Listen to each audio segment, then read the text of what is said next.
ہم نے انسان کو اپنے والدین کے ساتھ حسن سلوک کرنے کا حکم دیا ہے۔ اس کی ماں نے اسے تکلیف جھیل کر پیٹ میں رکھا اور تکلیف برداشت کر کے اسے پیدا کیا۔ سورہ احقاف آیت نمبر 15۔ اللہ پاک نے قرآن پاک میں اپنی بندگی کے ساتھ ساتھ والدین کی اطاعت و فرما برداری کو لازم قرار فرمایا، اور حدیث کی روشنی میں ماں کی فرما برداری کے عوض جنت کی لازوال نعمتوں کا وعدہ فرمایا ہے، کیونکہ ماں کی ممتا اور محبت میں کوئی غرض پوشیدہ نہیں ہوتی۔ ماں اپنی وفاؤں کا بدلہ نہیں چاہتی، اور یہی وجہ ہے کہ ممتا جیسی نعمت کی کوئی مثال ہے اور نہ ہی اس کا کوئی نعم البدل۔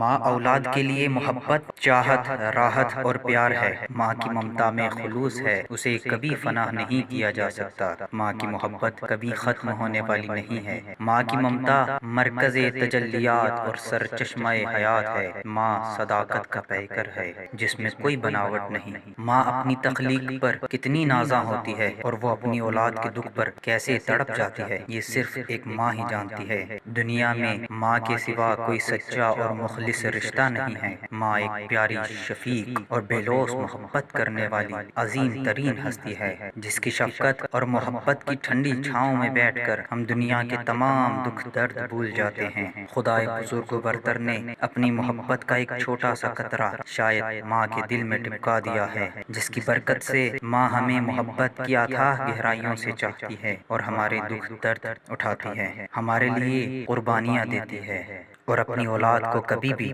دکھ نہیں پہنچنے دیتی۔ ماں کے شفیق ہاتھ اپنے بچوں کے لیے ہمیشہ خدا کے حضور اٹھے رہتے ہیں۔ ماں ایک ایسی ہستی کا نام ہے جو اپنے بچے کی خاطر تمام تکالیف برداشت کر لیتی ہے۔ اس کی سب سے بڑی وجہ یہ ہے کہ وہ اپنے بچے سے محبت کرتی ہے۔ اگر اس کے دل میں محبت نہ ہوتی تو وہ ہرگز سختیاں برداشت کرنے کے لیے تیار نہ ہوتی۔ لہٰذا ماں کا مقام بہت بلند ہے، جسے صرف قرآن ہی میں نہیں بلکہ روایات میں تلاش کیا جا سکتا ہے۔ ماں کے حق کے متعلق روایات میں بہت زیادہ تاکید کی گئی۔ امام صادق علیہ السلام سے منقولہ ایک حدیث میں ہم پڑھتے ہیں کہ ایک انسان پیغمبر اکرم صلی اللہ علیہ وآلہ وسلم کی خدمت میں آیا اور کہنے لگا، یا رسول اللہ، میں کس کے ساتھ نیکی کروں؟ پیغمبر اسلام صلی اللہ علیہ وآلہ وسلم نے فرمایا، اپنی ماں کے ساتھ۔ اس نے عرض کیا، اس کے بعد؟ آپ صلی اللہ علیہ وآلہ وسلم نے فرمایا، اپنی ماں کے ساتھ۔ تیسری بار پھر اس نے عرض کیا، اس کے بعد؟ آپ صلی اللہ علیہ وآلہ وسلم نے پھر فرمایا، اپنی ماں کے ساتھ نیکی کرو۔